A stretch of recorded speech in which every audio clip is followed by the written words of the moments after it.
Ocurrió en marzo de 2018, pero no se ha sabido nada hasta hoy. Una niña de 12 años fue brutalmente violada por un grupo de jóvenes, algunos de ellos menores de edad, de origen marroquí y nigeriano. Una manada de la que, de no ser por el trabajo del diario El Mundo, que ha sacado la terrible agresión, no se habría sabido prácticamente nada. Explica el subdelegado del Gobierno en Guadalajara, provincia en la que ocurrieron los hechos, que la cuestión se resolvió rápidamente y subraya que los agresores pasaron a disposición judicial. Eso sí, sin luz ni taquígrafos, sin cámaras de televisión ni fotógrafos. Una niña de 12 años violada por hasta 6 hombres durante 45 minutos y con el más absoluto hermetismo informativo por respuesta. Parece obvio, y no habrá feminista radical que nos convenzca de lo contrario, que cuando de corrección política se trata, la mujer víctima queda muy por detrás de sus agresores, siempre que estos no sean españoles. Más noticias en titulares.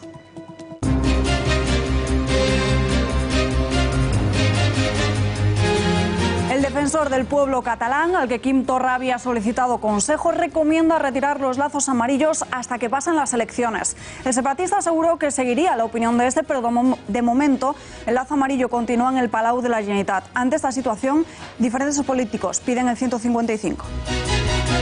Bueno, pues yo lo que haría si fuera Pedro Sánchez sería ir a un Consejo de Ministros y iniciar el procedimiento de aplicación del artículo 155. ¿De verdad? Sí, diciendo simplemente, oiga, señor Torra, le mando un requerimiento de cumplimiento de la Constitución. A ver lo que contesta el señor Torra. Otra jornada más pendientes de lo que ha sucedido en la Sala Segunda del Tribunal Supremo. Continúan las declaraciones de testigos en el juicio al golpismo catalán y con curiosas revelaciones. Los agentes de la Guardia Civil sorprendieron a Quim Torra en una nave en la que había material electoral ilícito. El señor Sutrías se vio en las naves, Mercedes, el actual presidente de la Generalitat, Quim Torra. Se vieron una serie de personas que entraban y salían, algunas con alguna caja, se vio en las vigilancias. En diario de campaña, Antonio Miguel Carmona no figurará en las listas del Partido Socialista. Se trata del tercer dirigente del partido que no estará en las candidaturas a la Asamblea ni al partido. Todo ello después de la decisión de no respetar el voto a la militancia. Carmona no deja, eso sí, el carné del PSOE. Quisiera transmitiros con esta carta mi renuncia a presentarme a las primarias para candidato en las próximas elecciones autonómicas y locales. No sin antes agradeceros el esfuerzo realizado por ambos para que yo siguiera en las instituciones. Sesión de control, un espacio que podrán ver en este informativo, en el que Javier Torres hará un recorrido por las últimas fake news más sonadas en estos días. También en la manipulación, críticas y acoso y derribo de los medios de comunicación a Vox. El padre de Diana Quer lleva más de 3 millones de firmas al Congreso de los Diputados para evitar que se derogue la prisión permanente revisable. Campaña que Juan Carlos Quer ha iniciado en una plataforma online bajo el lema de "Tu protección es nuestra lucha". Hasta el 30 de junio es la prórroga que Theresa May pide a la Unión Europea para poder desbloquear el Brexit, una petición que ha trasladado a través de carta a Bruselas. La Unión Europea acepta una demora corta, eso sí, solo si la Premier británica consigue el apoyo del Parlamento. Propone una fecha, 30 de junio, que el Consejo estudiará.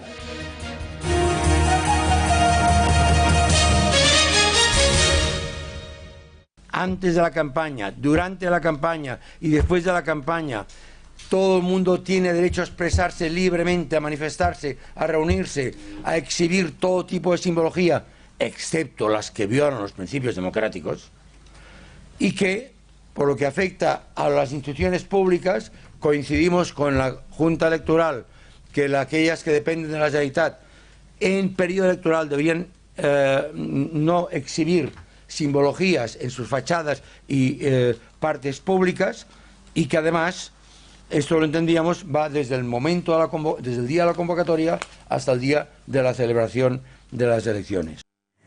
Lo acaban de escuchar, el Sindicato del Pueblo Catalán aconseja retirar la propaganda separatista de los edificios públicos. A la espera estamos de que Quim Torra se pronuncie, aunque eso sí, ya dijo que cumpliría el mandato y esta tarde asegurava que los lazos equivalen a la libertad de expresión. Doncs escolti'm, jo no prohibiré mai res. Jo estic a favor de la llibertat d'expressió i de més llibertat d'expressió i de més democràcia. Per tant, a mi sempre em trobarà aquí i jo no m'amago de res. Jo he pres les decisions que crec que he hagut de prendre. En esa misma sesión del Parlamento de esta mañana, bronco rifirraf entre Inés Arrimadas y el dirigente autonómico. La líder de Ciudadanos en Cataluña le ha afeado hablar mucho en la Cámara, pero luego acobardarse ante los tribunales. Yo le pregunto, ¿qué parte de retire la propaganda separatista no ha entendido, señor Torra? ¿Se cree que puede hacer usted lo que quiere hacer, lo que le dé la gana? Se pongan nerviosos. Que aquí son muy gallitos y luego delante de los jueces no veas cómo se vienen abajo, ¿eh? ¿Qué se pensaban que significaba ser gobernante? ¿Que podían hacer ustedes lo que querían y lo que les diese la gana? Inacción del Ejecutivo de Pedro Sánchez, que no ha tomado ningún tipo de medida de sanción al separatismo. Miembros del Gobierno echan balones fuera y dejan la responsabilidad a la Junta Electoral. Aquí quien marca las reglas del juego electoral es la Junta Electoral Central. Es el órgano jurisdiccional árbitro que arbitra las situaciones que se puedan dar en las campañas, en situaciones preelectorales y campañas electorales. Es la Junta, repito, Electoral Central, que trabaja con imparcialidad, objetividad y autonomía. El Ejecutivo no mueve ficha y el Partido Popular exige no tomar medidas. Vuelve el fantasma del 155. Bueno, pues yo lo que haría si fuera Pedro Sánchez sería ir a un Consejo de Ministros y iniciar el procedimiento de aplicación del artículo 155. ¿De verdad? Sí, diciendo simplemente, oiga, señor Torra, le mando un requerimiento de cumplimiento de la Constitución. A ver lo que contesta el señor Torra. Los Mossos d'Esquadra podrían ser los encargados de retirar los lazos amarillos y pancartas de las administraciones. La Junta Electoral Central estudiará mañana jueves qué hacer ante la desobediencia de Torra de quitar la propaganda separatista. El organismo ordenó la semana pasada tanto a la Generalitat como al Ayuntamiento que retirase los lazos. Ada Colau sí cumplió el mandato. Ahora se plantean que la orden al cuerpo autonómico de retirar todo este material. Esta sería una decisión sin precedentes porque la Junta hasta ahora actuaba a través de la Fiscalía, que también se inclina por proceder contra Torra por desobediencia. 20 de septiembre de 2017, la Guardia Civil entra en un almacén en el que se sospechaba que había material electoral ilícito, desde papeletas para el referéndum hasta actas de listas de votantes. Mismo punto en el que días antes los agentes vieron a Quim Torra, presencia que se ha desvelado hoy en el Tribunal Supremo. 19ª jornada de juicio. Hoy han declarado los agentes que analizaron los correos electrónicos de los acusados. El primero ha asegurado que vio a Torra en la nave donde encontraron las papeletas. El señor Sutrías se vio en las naves, Mercedes, el actual presidente de la Generalitat, Quim Torra. Se vieron una serie de personas que entraban y salían, algunas con alguna caja, se vio en las vigilancias. Añade que los concentrados no dejaban salir a los guardias civiles. No. Nosotros era impedirnos la salida. Ya le he dicho que la consigna que se escuchó decir a este joven, que parece que es el que organizaba, era: no nos movemos hasta que lleguen Mossos d'Esquadra. Y así sucedió. En la sesión matinal, Marchena ha recriminado al abogado de Junqueras. Ya sé que usted quiere que yo confronte con usted, pero no es el caso. Esto está resuelto y, por favor, nos remitimos a lo que ya está resuelto. Pero también a la abogada de Cuixart. Vamos a ver, señora letrada, ¿está usted explicando a la sala el objetivo del Ministerio Fiscal al proponer su prueba? No. ¿Usted se imagina que el Ministerio Fiscal hiciera lo propio con la que usted propone? Esto no tiene ningún sentido. Un agente ha confirmado que Cuixart pidió ayuda a Pep Guardiola para que apoyase el referéndum. Pep Guardiola, pedimos a la comunidad internacional que nos ayude, y era una nota de prensa donde se hacía eco de unas palabras de Pep Guardiola, donde había leído un manifiesto en Montjuïc y solicitaba a la comunidad internacional que apoyara a Cataluña en el referéndum del 1 de octubre. Asegura que era importante para la investigación. Y elegí ese correo que pensaba que era interesante para la investigación, para todo lo que se estaba investigando en ese momento: prevaricación, malversación, estructura de Estado, todo. es la primera vez que Torra es nombrado en el juicio contra los golpistas. Y después de esas sorprendentes declaraciones, ¿cómo ha proseguido la jornada del juicio? Redacción, Sandra Toro, muy buenas noches. Muy buenas noches, Alba. La Consejería de Justicia que dirigía el acusado Carles Mundó respondió con obstáculos y evasivas a las peticiones de refuerzo de la seguridad que hicieron llegar a su departamento algunos jueces catalanes en previsión de la jornada del 1 de octubre. Así se desprende de los correos intervenidos a Mundó, según ha explicado hoy en el juicio de los golpistas el guardia civil encargado de analizarlos. Por otro lado, un comandante de la Guardia Civil ha revelado que descubrió que los Mossos tenían orden prioritaria el 1 de octubre de vigilar todos y cada uno de sus movimientos y los de la Policía Nacional. Vemos lo que ha dicho. Guardias civiles se referían como banderines y a los policías nacionales como escudos. Todas las referencias que hacían a esos dos cuerpos policiales eran porque esas órdenes tuvieron que ser dadas verbalmente para que fuéramos vigilados. Y también hemos conocido, Alba, que el exconsejero de Interior, Joaquín Forn, fue avisado en un correo de que la CUP había advertido que las fuerzas de seguridad se iban a encontrar con muros humanos en los centros de votación el 1 de octubre y que en el caso de que actuaran no descartaban acciones combativas. Sandra, gracias y muy buenas noches. Rechazada la petición de los separatistas, el Tribunal Constitucional desestima suspender el juicio al golpismo por falta de imparcialidad. Así lo ha decidido el Pleno por unanimidad ante una solicitud de los exconsejeros de Jordi Turull y Josep Rull. Argumentaban esa ausencia de imparcialidad de los 4 magistrados que componen el tribunal. Lo hicieron bajo la estrategia de así poder evitar los graves perjuicios que podría suponer para ellos continuar la causa y posteriormente ser condenados a largas penas de prisión en un juicio y una sentencia finalmente declarados nulos. La jornada de este miércoles sigue marcada por los fichajes de políticos de cara al 28 de abril. Antonio Miguel Carmona no irá en ninguna lista del PSOE, aunque eso sí, no abandonará la militancia. Con esta renuncia, Carmona se convierte en el tercer dirigente que no estará en las candidaturas a la Asamblea ni al Ayuntamiento, tras la decisión de la Ejecutiva Regional de no respetar el voto a la militancia. El que fue candidato del Partido Socialista a la Alcaldía de Madrid en las pasadas elecciones municipales ha comunicado a través de una carta a Pedro Sánchez y a José Manuel Franco su decisión de no presentarse a alguna de las listas socialistas. Quisiera transmitiros con esta carta mi renuncia a presentarme a las primarias para candidato en las próximas elecciones autonómicas y locales. No sin antes agradeceros el esfuerzo realizado por ambos para que yo siguiera en las instituciones. Me tenéis a vuestra disposición, Pedro y José Manuel, compañeros, para cualquier cosa que necesitéis. Como dije el pasado domingo en Ciudad Real, unos hacen el bien a cambio de algo, otros a cambio de la gloria. Los socialistas tratamos de hacer el bien a cambio de nada. Lluvia de críticas a Cayetana Álvarez de Toledo. En el Parlamento de Cataluña, reproches con ironía. El consejero de Interior dice que Álvarez de Toledo és una candidata impuesta desde Madrid. Jo sé que no estan passant un bon moment després d'imposar-los un candidat a les eleccions a Madrid per Catalunya y que aquesta candidata digui que si un señor está pegando tiros es más fácil de neutralizar que cuando salen muchas personas de una supuesta y legítima votación en la que dicen que la democracia és votar, jo m'he de solidaritzar amb vostès. De veritat que per un demòcrata, quan sent que el seu cap de llista a unes eleccions diu aquestes barbaritats, no puc fer altra cosa que solidaritzar-me amb vostès. Continuamos en el diario de campaña y con más polémicas. Joyas, marisco, cachopo o quita esmalte. Compras que Teresa Mallada, la candidata de Casado para Asturias, incluyó como gastos de la empresa pública que presidía.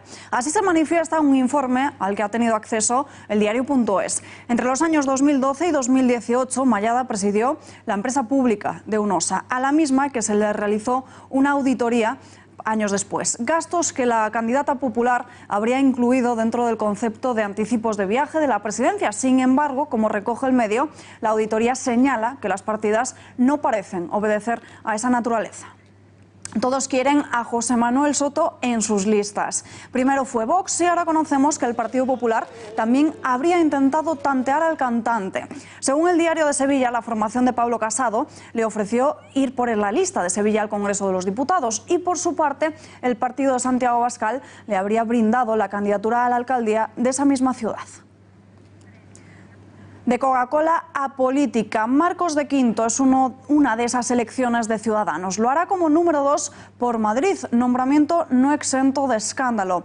Llega a la bancada naranja con un abultado currículum de polémicas. Con más de 40.000 seguidores, Marcos de Quinto se presenta a sí mismo como un pirata que navega sin bandera, o al menos que navegaba porque ya tiene una, la naranja. De Quinto es desde el pasado sábado el número 2 de la lista de Ciudadanos por Madrid para las elecciones del 28 de abril. Está a punto de cumplir los 60, es licenciado en Economía por la Universidad Complutense de Madrid y ha trabajado en Coca-Cola desde el 82, llegando a ser exvicepresidente de la multinacional. Un fichaje estrella en el punto de mira por muchas polémicas, como que tributaba en Portugal, donde los extranjeros pagan menos impuestos, algo que revela vozpopuli.com y de lo que se defiende él mismo en sus redes. O que un juzgado de Madrid le condenó en junio de 2013 a cumplir con lo estipulado en un contrato de compraventa de un chalet que se adquirió durante el boom y del que se quiso desentender cuando estalló la burbuja inmobiliaria, según informa el diario.es. Y presten atención.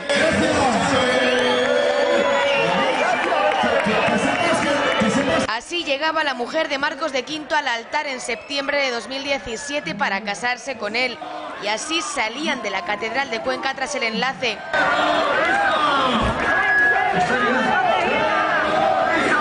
Un boicot sin precedentes el que vivió la pareja y sus familias por parte de los trabajadores de Coca-Cola de Fuenlabrada, tras haberse posicionado en su momento claramente a favor del ERE en la compañía. Y el fundador del Partido Socialista tendrá un segundo monumento en Madrid. El Pleno Municipal de la Junta del Distrito del Retiro ha aprobado este mes colocar un monolito en el céntrico parque de la capital en honor al fundador del Partido Socialista, Pablo Iglesias. Se trata de una proposición que impulsó el PSOE y en la que ahora Madrid y Ciudadanos votarán a favor y el Partido Popular se va a abstener.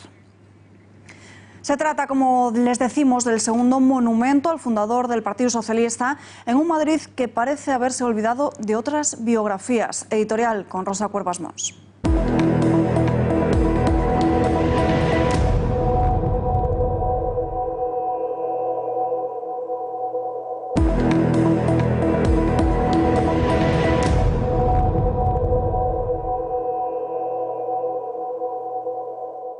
A falta de un par de meses para que termine el mandato de Manuela Carmena, podemos decir sin miedo a equivocarnos que la alcaldesa nos deja un Madrid redecorado, un magnífico protocolo anticontaminación que no ha tenido efecto alguno por ahora en los niveles de contaminación, pero que ha disparado, eso sí, los de estrés de comerciantes y hosteleros que ven desinflarse sus negocios, obras de teatro que no llegarían ni a la segunda función si no fuera por la subvención municipal. De los titiriteros del Gora al Caeta, al Dios tiene vagina, el equipo de Ahora Madrid nos ha ofrecido una cartelera para el recuerdo. Y luego los monumentos. Este de Pablo Iglesias es por ahora el último de una larga lista de compromisos monumentales adquiridos. La escultura del exalcalde socialista Enrique Tierno Galván, otra sobre los refugiados, la que reconocerá al colectivo LGTB y así hasta que Madrid quede al gusto de Carmena, que parece disfrutar como una niña del pinta y colorea en que ha convertido el mapa de la capital. Lástima que en este delirio artístico no haya tenido a bien incluir un monumento a nuestros héroes de Valera, los últimos de Filipinas. Pero para eso la alcaldesa habría tenido que tener, además de visión artística, algo de imparcialidad. Y tenemos conexión en directo con Isabel Díaz Ayuso, candidata del Partido Popular a presidir la Comunidad de Madrid. Muy buenas noches. ¿Qué tal, Alba? Muy buenas noches. Bueno, dura campaña preelectoral entre PP y Vox. ¿Cómo lo está viviendo usted? ¿O tiene ya en la cabeza la cita con las urnas de mayo? Hombre, yo creo que estamos viviendo una campaña sin igual, pero no es una contienda contra Vox, al contrario. La contienda es, sobre todo, intentar por todos los medios que el socialismo no pare el motor económico del país, que la izquierda no se haga con la sanidad de todos los madrileños, de los españoles en Madrid, que es como yo los llamo, ni de la educación, porque allá donde gobiernan, imponen, coartan. Ahora mismo vengo de San Fernando de Henares y es un municipio donde después de toda una vida gobernando el Partido Socialista, también con Izquierda Unida, por supuesto, no han podido todavía las familias poner ni un solo colegio público ni privado ni concertado, para que os hagáis una idea. Luego, mi máxima preocupación es que esta forma de gobernar no venga a la Comunidad de Madrid, que es el corazón de España, que es donde todos los españoles venimos a buscar una segunda oportunidad, y eso es lo más importante, que el Partido Socialista con Ciudadanos y con Errejón, que no con Podemos, que por eso lo han dividido, no les dé para gobernar y reviertan todo lo que se ha hecho en Madrid. Madrid no es de esas circunscripciones pequeñas en las que el PP pide no dividir el voto. ¿En qué va a basar entonces la campaña del 26 de mayo? Yo la voy a basar en lo más importante que tiene Madrid, que es la libertad. Todas las personas que han nacido o que vienen a vivir a Madrid lo que quieren es encontrar empleo, no quieren que los subvencionen, no quieren que nos dividan por ese lenguaje feminista que lo invade todo, no quieren que se apiade de la gente ni que nos dividan. La gente viene a Madrid a vivir en libertad, a abrir sus negocios a la hora que consideren, a elegir el cole para sus hijos, a elegir el hospital, a elegir el médico y utilizar el mejor transporte público y, lo más importante, con los impuestos más bajos de todo el país. Yo voy a basar mi campaña en defender con uñas y dientes, primero, la libertad y, segundo, la importancia que tiene Madrid en España, porque quien preside la Comunidad de Madrid, que yo sí defiendo la autonomía de Madrid, tiene la labor de ser también un muro de contención, no solo del socialismo, sino contra esa desunión a la que nos quiere llevar la izquierda en casi todas las comunidades autónomas donde están gobernando. Véase Navarra, País Vasco, Cataluña, puede ser también pues Baleares o la Comunidad Valenciana. Estamos centrados en lo más importante, que no puede seguir creando desempleo esta gente y que Madrid no puede quebrar, que Madrid no puede caer en manos de la izquierda y los impuestos no se pueden subir, las familias no se pueden dividir, y eso es lo importante, mirar hacia adelante y mirar en futuro y no hacia atrás con la izquierda. El Partido Popular de Pablo Casado. Le pido 2 diferencias y 2 semejanzas con el PP de Rajoy. Bueno, 2 semejanzas. Somos un partido que siempre hemos defendido la economía, porque evidentemente no todo lo es, pero sin la economía nada podría funcionar. El dinero no crece de los árboles y tenemos mañana que empezar desde luego una vida, mañana hay que abrir una tienda, mañana hay que llevar a tus hijos a un colegio, mañana tienes que elegir tu vida y necesitas tu economía, necesitas un empleo, y por eso es importante lo que siempre hemos hecho en ese sentido. Sobre las diferencias, somos generaciones diferentes. De hecho, por eso hemos empezado desde cero con todo lo que eso entraña. En mi caso es de gran dificultad. Yo soy una candidata desconocida y ese es mi hándicap, pero para eso consiste la renovación. Y desde luego, algo que nosotros tenemos claro es que no solo vale gestionar, que ya estamos en otra etapa en la que no solo es la gestión, que es fundamental, sino también es la batalla de las ideas, y hay que hacer más política que nunca.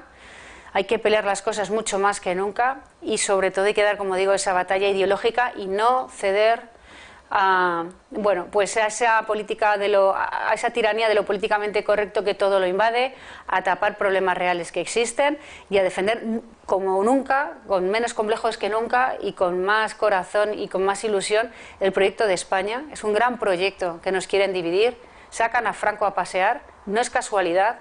Lo hacen porque quieren renegar de la transición, porque quieren decirnos que es un pacto cerrado en falso, nos quieren volver a dividir.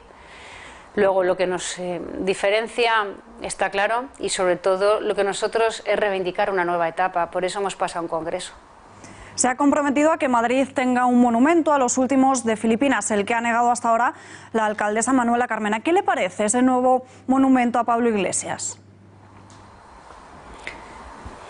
Hombre, yo creo que lo importante es dar el mensaje siguiente, y es que en la Comunidad de Madrid, conmigo al frente, si soy presidenta, que sé que lo voy a ser, y José Luis Martínez Almeida, que va a ser el próximo alcalde, aquí se va a respirar libertad, aquí no se va a gobernar contra la gente, y aquí vamos a defender lo que nos une a todos, que es el legado de España. Los últimos de Filipinas, los héroes de Valer, no son ni de la izquierda ni la derecha, ellos estaban mucho antes de que España se partiera en dos en una guerra civil.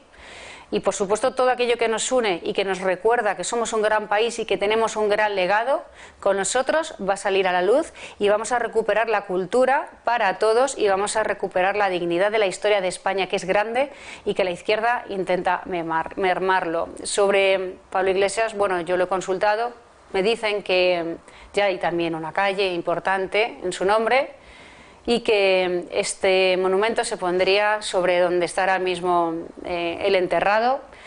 Yo creo que lo que está claro es que nosotros no vamos a ser como ellos, y que en esta ciudad y en la Comunidad de Madrid se va a respirar libertad, y no se va a imponer a nadie. Y desde luego, como bien habéis dicho, Carmena nos deja un Madrid redecorado que vamos a cambiar completamente y sobre todo vamos a dejar de utilizar las instituciones contra los ciudadanos, contra los vecinos y solo para unos cuantos que además vienen aquí a perpetuarse. Isabel Díaz Ayuso, gracias por estar con nosotros en directo. Muy buenas noches. Muchas gracias. Vox continúa en boca de todos, y no solo por sus elecciones a la Cámara Baja, de las que en unos minutos hablaremos, también por sus propuestas. Santiago Abascal ha propuesto un cambio legal para que los españoles puedan defenderse con un arma. En Vox creemos que hay que ampliar el concepto de legítima defensa para que no se produzcan situaciones tan injustas como la que vivió ese anciano de Tenerife que fue condenado por disparar a un asaltante que entró en su casa y agredió y torturó a su esposa. Hace falta un cambio radical, urgente en la ley, no solo para que los españoles sin antecedentes y en pleno uso de sus facultades mentales puedan disponer de un arma en su casa, sino para que puedan usarla en situaciones de amenaza real para su vida sin tener que enfrentarse a un infierno judicial. Intenciones que ya han tenido reacciones en otros partidos políticos. Tanto el Partido Popular como el PSOE se han desmarcado de esta propuesta, calificándola incluso de disparate. Bueno, pues parece que la última ocurrencia del día de Vox es legalizar las armas de fuego. Yo creo que en España tenemos suficientes problemas ya. El paro, la precariedad, los retos enormes que tenemos como país, como para inventarnos problemas que no existen. Como digo, esto es particularmente grave. Me parece muy preocupante que queramos generar inseguridad. ¿Por qué introducir estas argumentaciones que pueden generar problemas cuando somos además un país envidiado en el mundo entero por nuestro sistema de control de armas perfecto y que funciona? Así que me parece que es introducir un elemento innecesario en nuestra sociedad que tiene unos cauces para resolver conflictos perfectamente bien determinados. La izquierda ha salido a criticar duramente las declaraciones de Abascal, en las que solicita esa reforma urgente y clara de la ley para posibilitar que los ciudadanos puedan portar armas para defenderse. Pero antes que el líder de Vox, ya hubo otro dirigente político que defendió una medida similar. ¿Saben de quién hablamos? De Pablo Iglesias. Son solo síntomas de una sociedad enferma y nada tienen que ver con un derecho, el de portar armas, que es una de las bases de la democracia. Y hablamos con uno de los protagonistas mediáticos de estos días, con el simpatizante de Vox, Bertrán Dongo. Señor Dongo, muy buenas noches. Buenas noches. Primera pregunta, ¿cómo está viviendo este salto a la fama? ¿Qué le dicen sus conocidos, sus amigos? Bueno, no sé, bien. Mis conocidos, he perdido muchos amigos, he ganado unos. Lo que más me interesa es la relación con ciertos amigos que siguen siendo mis amigos y el apoyo que recibo de mis allegados más cercanos, a saber, mi mujer y mis hijos. O sea que a veces un poco pesado y a veces bien, así que no me puedo quejar. Acaba de afiliarse a Vox, pero ¿es un partido racista? No, desde mi punto de vista no. Decir que Vox es racista solo por hablar de las deportaciones es un tanto absurdo, porque si un presidente negro hace deportaciones no podemos decir en este caso que él también es racista. Así que el racismo es otra cosa que las deportaciones. Yo he estado muchas veces con gente de Vox, en reuniones con gente de Vox y ninguno me ha tratado de una manera que yo pueda sentirme como mal o algo. Por lo tanto, yo no diría que Vox es un partido racista. ¿Cómo llegó usted a España? Pues llegó a España hace ya una década por un viaje pidiendo un visado en la embajada de España en Camerún y llegó aquí así, de una manera legal y muy orgulloso de ello. ¿Y cómo describiría nuestro país? Pues me parece un país maravilloso para vivir, me parece el mejor país para mí en Europa, por el clima, por la gente, por la gastronomía y es un país del que me siento muy orgulloso y que quiero un montón y me parece un país muy bonito y yo creo que deberíamos, todos los que vivimos en este país, querer un poquito más a España por su historia y por todo lo que acabo de decir. ¿Por qué prefiere una España gobernada por Santiago Abascal a una gobernada, por ejemplo, por Pedro Sánchez o por Pablo Iglesias? Hombre, yo prefiero un país gobernado por Santiago Abascal, porque yo creo que Santiago Abascal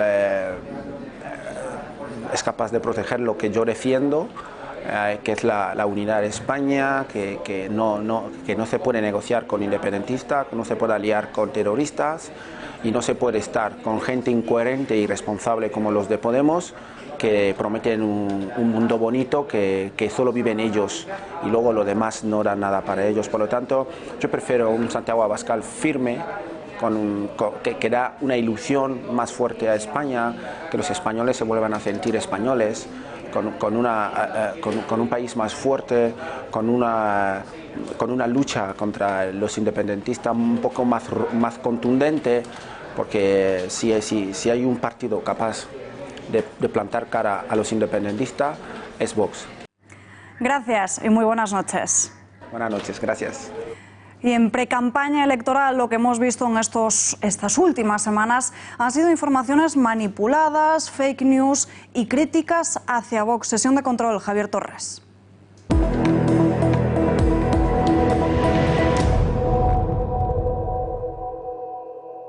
Buenas noches, Salva. En los últimos días han sido muchas las informaciones aparecidas sobre Vox. Algunas llegan al punto de relacionar a este partido con la matanza de Nueva Zelanda, donde un terrorista de origen australiano mató a 49 musulmanes que rezaban en una mezquita. Aquello fue usado por La Vanguardia para relacionarlo con Vox. Ahí lo estamos viendo en el titular: Lepanto y Don Pelayo, referencias islamófobas españolas en el arma del asesino de Nueva Zelanda. El secretario general de Vox puso la batalla de Lepanto en la palestra del panorama político español durante una conferencia en el Parlamento Europeo. Un reciente acto celebrado por Iván Espinosa de los Monteros y Rocío Monasterio en el Hotel Intercontinental de Madrid fue aprovechado por el diario El País para destacar las 5 estrellas del hotel y negar la posibilidad de que Vox pueda recibir votos de las clases populares. El titular del diario El País: Vox lleva su mensaje a hoteles de 5 estrellas pese a buscar el voto de las clases populares. Nada que ver, por cierto, con lo que hacía El País, este mismo diario, con Pablo Iglesias cuando pronunciaba una conferencia en el Hotel Ritz, también de Madrid. Iglesias: el terrorismo ha causado dolor, pero también tiene explicaciones políticas, es decir, declaraciones del líder de Podemos, pero ninguna mención al lugar en el que pronunciaba esa conferencia. Pero los mayores ataques a Vox, sin duda, se los ha llevado estos últimos días Fernando Paz, candidato al Congreso por la provincia de Albacete. Esto publicaba el diario El País. Vox quiere llevar al Congreso a un pseudohistoriador negacionista y homófobo. Y esta es la respuesta que el historiador daba al diario del Grupo Prisa a través de las redes sociales: la manipulación sistemática que se me está sometiendo desde los medios va a terminar en los tribunales de aquellos que alimentan las fake news sobre este particular. Un saludo. Le acusan de negar el Holocausto, pero vemos cómo Fernando Paz, en su libro Nuremberg, dice lo siguiente. Este libro publicado hace ya 3 años. Aquí destaca Fernando Paz en este libro Nuremberg, publicado con el motivo del 70 aniversario de los juicios a los jerarcas nazis. El tercer periodo fue la llamada solución final de la cuestión judía, es decir, el exterminio y destrucción planificados de la raza judía. Este periodo duró hasta octubre de 1944, cuando Himmler dio la orden de detener su destrucción. Añade Fernando Paz en este estudio histórico: partisanos judíos y comunistas resultaban identificados como enemigos y, por tanto, destinados a la aniquilación.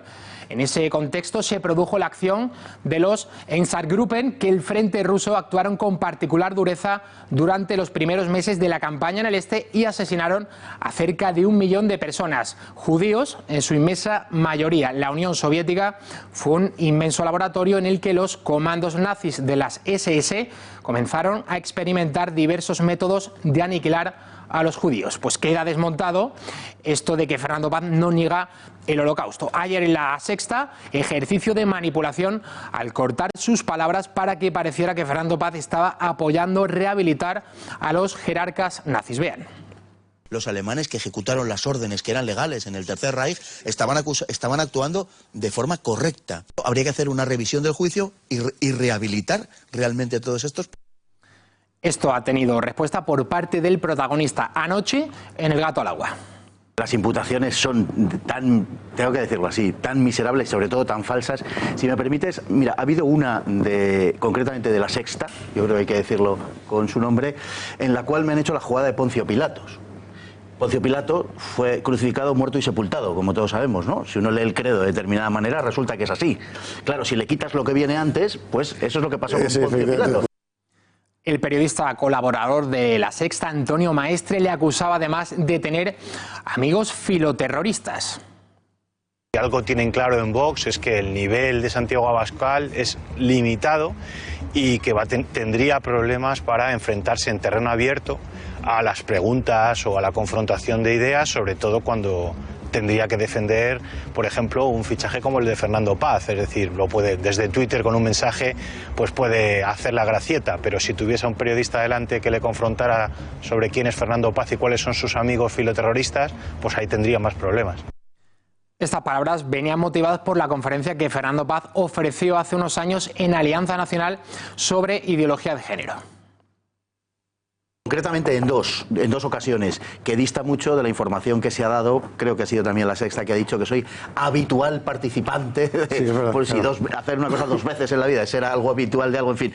Bien, pues efectivamente, en una ocasión, hablando de ideología de género, en Alianza Nacional, me parece, y como he estado también, por ejemplo, en Foro Apache, dirigido por Pablo Iglesias. Pues hasta aquí, Alba, sesión de control. Gracias, Javi. Continúa el empeño por dominar el panorama informativo. Después del interés del Gobierno en crear una unidad contra las llamadas fake news o noticias falsas y del fichaje por parte de la periodista de La Sexta, Ana Pastor, ahora es la plataforma de activistas Xnet la que propone crear un marco normativo que, dicen, desmantele el negocio de la desinformación, que son, a su juicio, a juicio de la entidad, los gobiernos, partidos políticos, grandes medios de comunicación y corporaciones. Los activistas, seguidores de campañas progresistas como 15M Parrato o Hazte Banquero, aseguran actuar en defensa de los derechos digitales, la renovación democrática y la lucha contra la corrupción, en un informe presentado este miércoles 20 de marzo en Madrid. Reclaman obligación de verificación y fuertes penalizaciones en caso contrario para la labor de informadores influyentes, un fin muy loable que transita, sin embargo, por el peligro camino de convertir la vigilancia en una censura adaptada a gusto de la ideología política. Apenas 2 meses después de que echara a andar el nuevo gobierno de Moreno Bonilla y que comenzasen las auditorías en la Junta de Andalucía, continúan aflorando nuevas corruptelas y muestras evidentes de la nefasta gestión durante 40 años de socialismo. Redacción de Informativos, Pepe García Saavedra. Muy buenas noches. Muy buenas noches, Alba. El nuevo descubrimiento ha sido desvelado por el consejero de Presidencia, Elías Bendodo, y arroja datos demoledores. Y es que los andaluces están perdiendo la friolera de 500.000 euros al día por la prescripción de las subvenciones pendientes de reintegro. ¿Qué es esto? Pues son todas las subvenciones y ayudas concedidas por la anterior corporación, dirigida por Susana Díaz, al resto de administraciones y que tienen que ser devueltas a la Junta de Andalucía, bien porque los fines consignados no se han cumplido o porque directamente no se han ejecutado bien. Bien, pues hay un total de 2.000 millones de euros pendientes de ser devueltos a la Junta de Andalucía. De todos estos, 900 millones ya han sido perdidos y otros 176 se van a perder este año 2019. El Partido Popular en el gobierno andaluz ha culpado a la anterior corporación, que ha dicho que su gestión era una política de brazos caídos.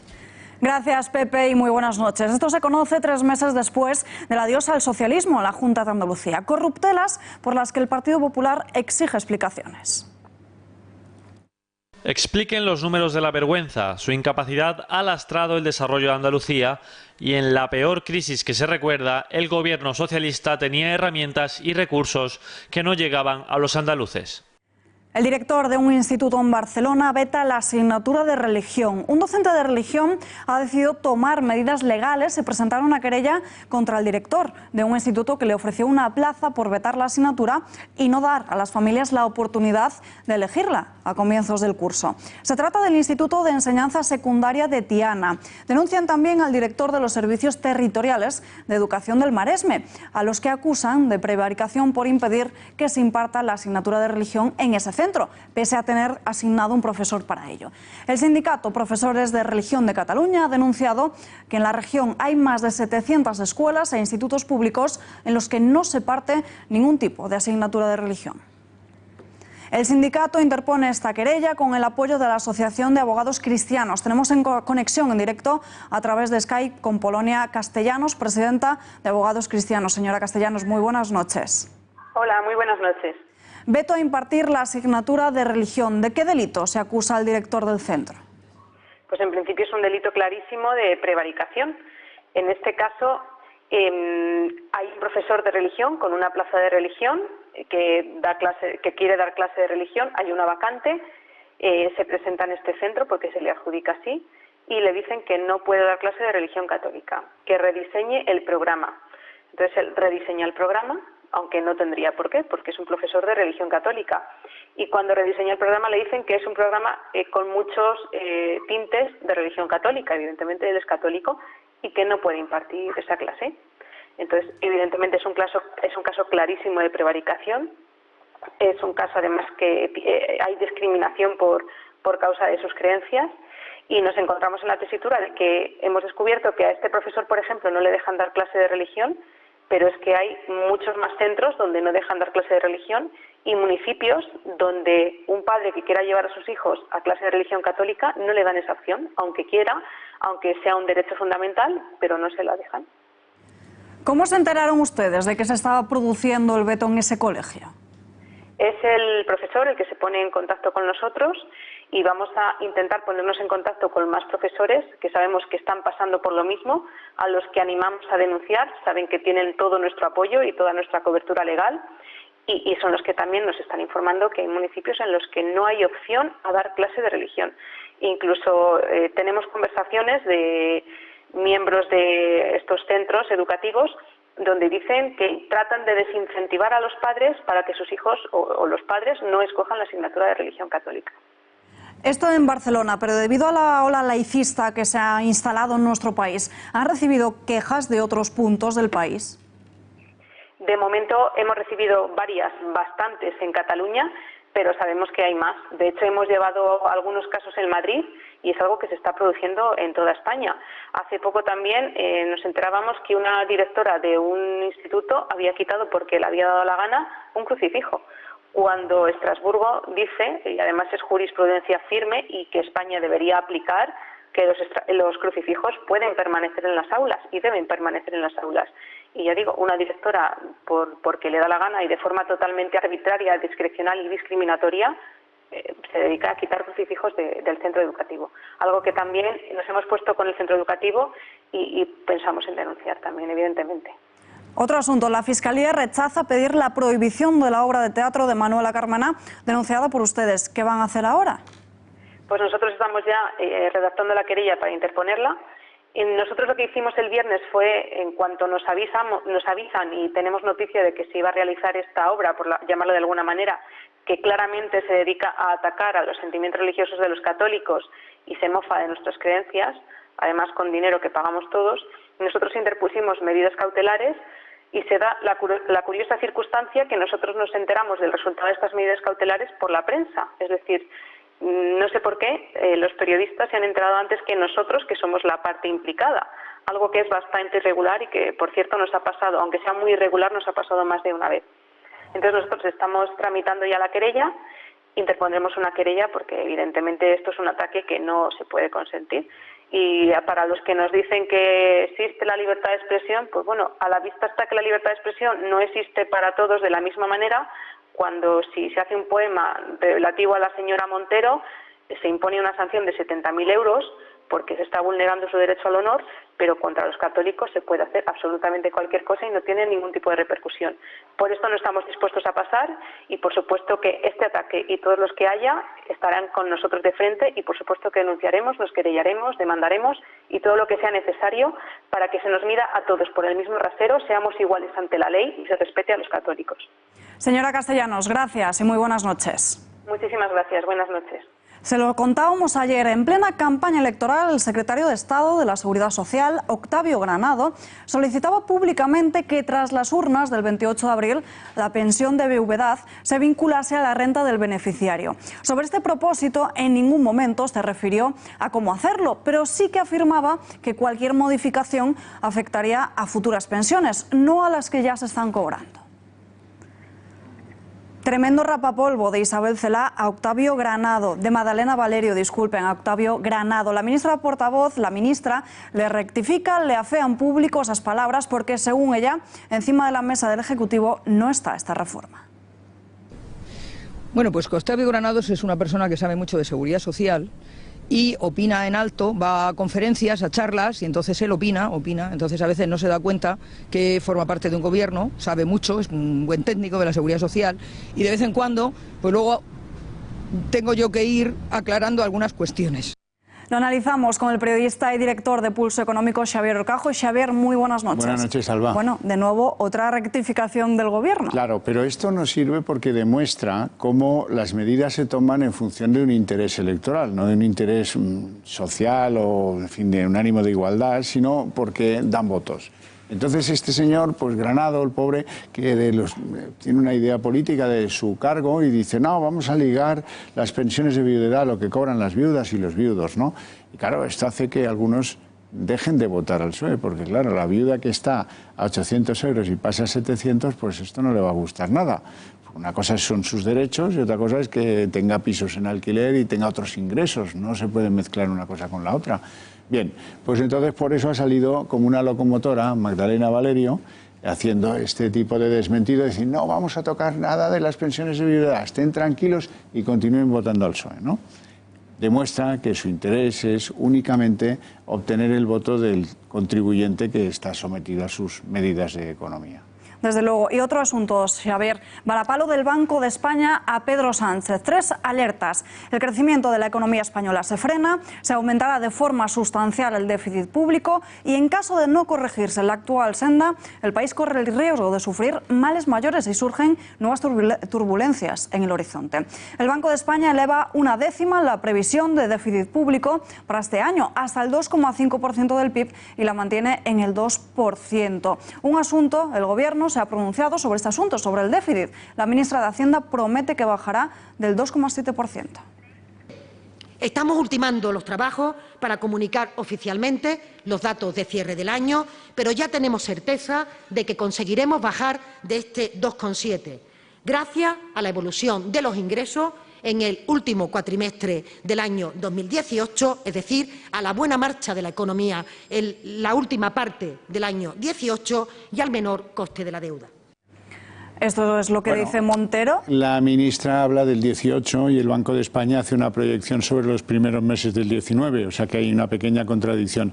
No les ha sentado muy bien esto en Moncloa, porque el Banco de España, que es la entidad que tiene que certificar la buena marcha de la economía española, lo que nos está diciendo es que hay una ralentización del crecimiento obvia.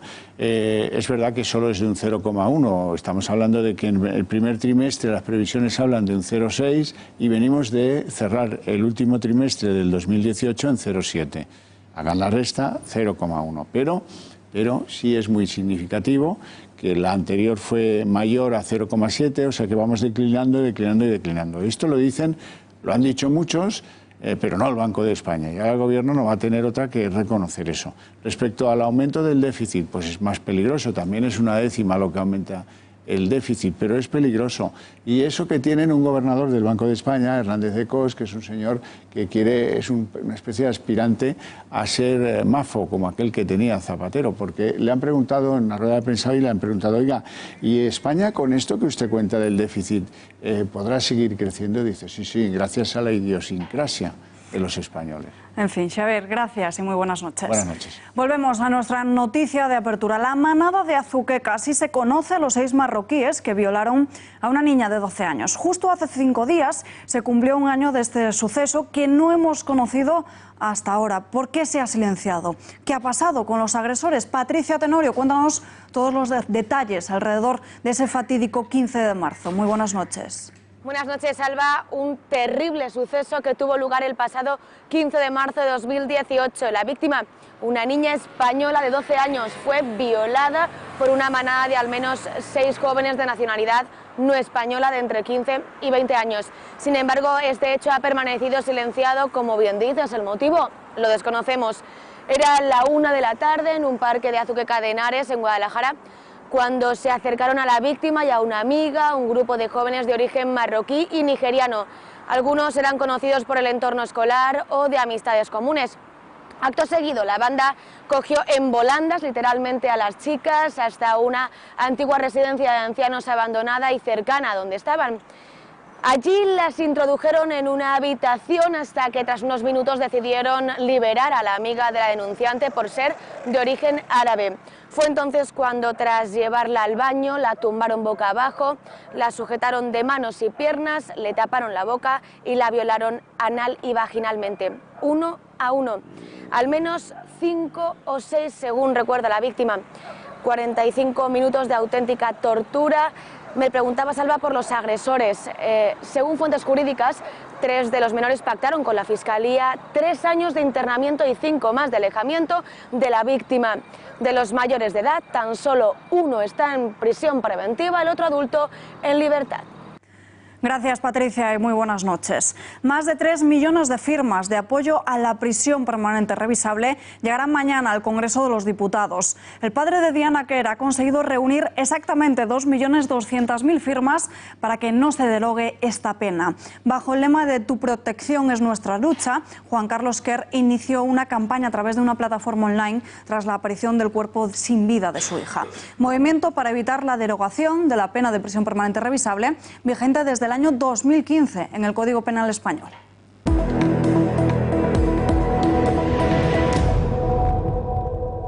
En página internacional, el Partido Popular Europeo suspende la formación de Víctor Orbán. Es la decisión tomada a través de una votación por la Asamblea del Partido Popular este miércoles en una sesión que ha durado más de lo esperado en relación con Fidesz, el partido del primer ministro húngaro. La decisión se hace firme por 190 votos a favor y 3 en contra. Llega después de los ataques de Budapest al presidente de la Comisión Europea y ante la sospecha de que haya podido violar los principios legales europeos. Un conductor senegalés secuestra a 51 escolares que transportaba y tras una hora de viaje ha incendiado el vehículo con los niños dentro. Según ha informado la policía, los oficiales rompieron el cristal de la puerta trasera del autobús y lograron poner a salvo a los alumnos sin graves lesiones, pese a que el autobús quedó totalmente calcinado. El conductor, un ciudadano italiano de origen senegalés de 49 años, habría amenazado a los pasajeros al grito de "nadie sobrevivirá". Al ser detenido, dijo que su acción era una protesta por las muertes de los inmigrantes en el mar del Mediterráneo. Theresa May pide a la Unión Europea una prórroga hasta el 20 de junio para poder desbloquear el Brexit. Lo ha solicitado formalmente a través de una carta remitida este miércoles al presidente del Consejo Europeo, a Donald Tusk. El aplazamiento que solicita May se alargaría hasta finales del mes de junio, que es el último día en el que Reino Unido podría permanecer en la Unión Europea sin la obligación de celebrar elecciones comunitarias. Y podríamos decir casi que podemos guardar la ropa de invierno. Ha llegado la primavera, mientras que en el hemisferio sur saluda al otoño. Nosotros damos la bienvenida al comienzo de esta nueva estación. El equinoccio de primavera siempre ocurre en el hemisferio norte, el 19, 20 o 21 de marzo. Este año cae en el día 20. Lo hace además con una noche en la que el cielo nocturno brillará un poco más que de costumbre. Y nosotros nos despedimos ya, volvemos mañana a las 8:30 con más información, ya lo saben, lo que otros no le cuentan o como otros no se lo cuentan. Buenas noches.